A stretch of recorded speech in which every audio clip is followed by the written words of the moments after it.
সদ্যই দাম্পত্য জীবনে পা রাখা চিত্রনায়িকা পপি চরম মানসিক চাপ ও ব্যক্তিগত সংকটে রয়েছেন।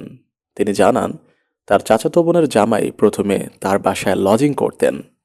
পরবর্তীতে চাচাতো বোনকে বিয়ে করে পপির পারিবারিক সম্পত্তির উপর নিয়ন্ত্রণ নেওয়ার চেষ্টা শুরু করেন। তিনি আরও বলেন, পুলিশের প্রভাবশালী ব্যক্তিদের সঙ্গে যোগসাজশ করে তিনি অবৈধভাবে টাকা উপার্জন করেছেন বলেও তিনি জানান।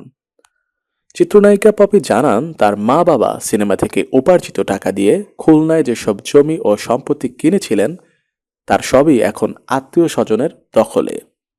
দীর্ঘদিন ধরে চেষ্টা করেও তিনি আইনি সহায়তা পাচ্ছেন না। নিজের দুধের শিশুকে নিয়ে আদালত থানায় ঘুরতে হচ্ছে, কিন্তু সমাধান নেই। ঢাকায় নিজস্ব ফ্ল্যাট নেই, আর্থিক অবস্থাও ভেঙে পড়েছে তার।